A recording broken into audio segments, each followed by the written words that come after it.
Hey guys, welcome back. I've got Corey here with me, and we're here to tell you about different ball python breeding combinations that could have catastrophic effects and why you should avoid them. So when you get into breeding ball pythons, typically you pick out a morph you like. If that morph happens to be a codominant morph, you want to make supers. If it's a recessive, you want to make visuals. It's nothing different, and anybody when they start breeding ball pythons, these snakes are just beautiful to work with, and just try to unlock the different potentials you have in pairing them together. But there are some pairings that could result in patching out dead hatchlings and other minor effects. And you should know about these before you start making any decisions about what you are going to pair. Hey guys, real quick break to ask you to please like, subscribe, hit that notification button down below, and make sure you share this video with your friends. Cora here is part of one of those group of morphs known as the spider complex. She has Cypress in her. Cypress is beautiful. A lot of the morphs that come out of the spider complex, you got to be careful of making supers out of, or they will have potentially fatal issues and potential wobble. And we know that that wobble is to varying degrees. It tends to get worse as the animal gets older, and they can live an overall fine quality of life.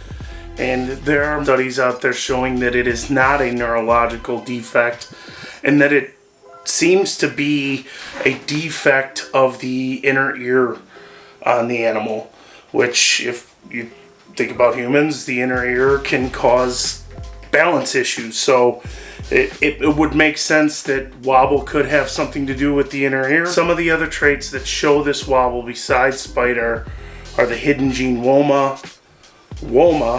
Those are two different traits.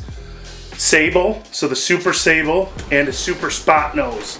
Now, the ones we'll want to look out for here in creating supers is spider. These can be lethal, which means you will hatch out nothing. I mean, you're not going to hatch out anything. They're going to be dead. When you go to cut your eggs, the hatchlings will be dead. To my understanding, there has never been a super spider. The next one is desert. Not desert ghost, but desert. And this one's not very prevalent anymore, probably because of the reasons I'm about to get to, is because the females in this are infertile. It's a beautiful morph, but you will not find a female that is able to breed. They will be pet only. If you are looking to start a project, desert will not be a very good morph to start a project in, because your visual desert females will be infertile. Caramel albino. So this one is, it's very much like a ultramel. It's in that T positive albino class for ball pythons.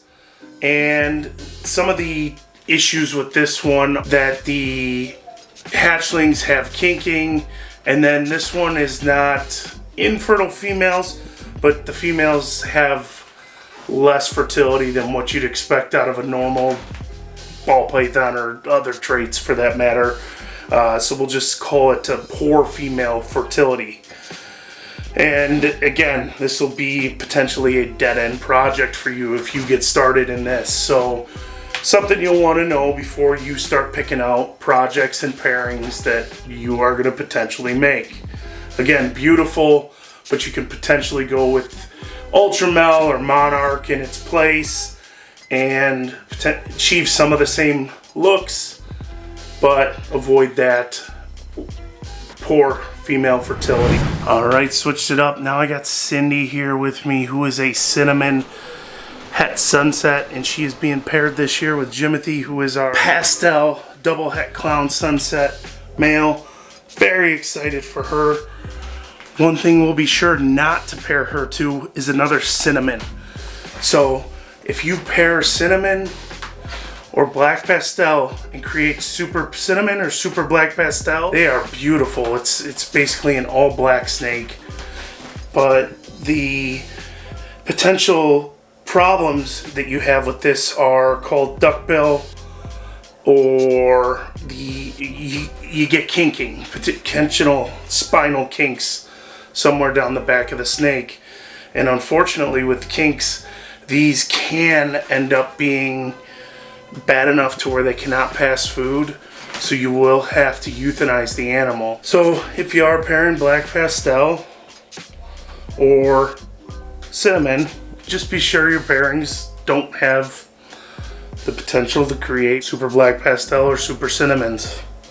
As beautiful as they are, I don't want to have to euthanize animals when it is totally avoidable. So guys, I'm sure you recognize Belle. She is our super lesser, and she actually has one of these undesirable traits, I guess you'd call it, in the form of bug eyes. So her eyes are a little bit bigger than what you would see on a normal adult ball python, because she is a breeder for us. She produces babies that are perfectly healthy, have regular sized eyes, but bug eyes is a trait of super lesser, and she is a super lesser that displays this. It doesn't affect her in any way. She lives a perfectly normal life. She's an awesome ball python. She does shows with us. She does, like I said, she's one of our breeders. She is just an all-around great animal, and people love handling her. People love seeing an all-white snake with blue eyes. And to go along with that, some of the other issues you'll see out of the Belle or the blue-eyed Leucistic complex are that the supers have the potential for small eyes as well. So with super lesser having the bug eyes, you'll see some of the others like your super Mojave, super Russo, super special can all have the potential for small eyes. It's something you got to be careful of and have it in your mind when you're making your breeding plans, just like all these other ones. I'm sharing with you because I want you to know about them before you make any plans for breeding. I'd hate to see anybody's plans get ruined, especially if it's further down the line.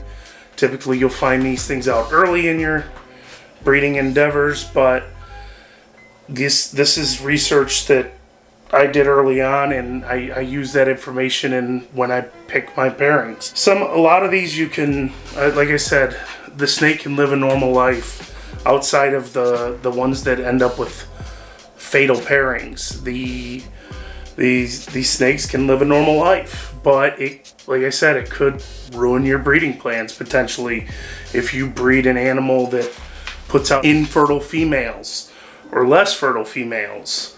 If you end up having animals that have eyes that are too big or too small. I hope you found this helpful. Please like, subscribe, hit that notification button down below. Come check us out a few weeks from now at the Hiawatha Library in Hiawatha, Iowa. We'll be doing 2 shows there, educational shows. And then we're going to hightail it to Tinley and NARBC immediately after that. Hopefully get in there Friday night and have a look around, maybe do a live. We'll see. Thanks for watching, guys. Check out this video right here, and we will see you on the next one.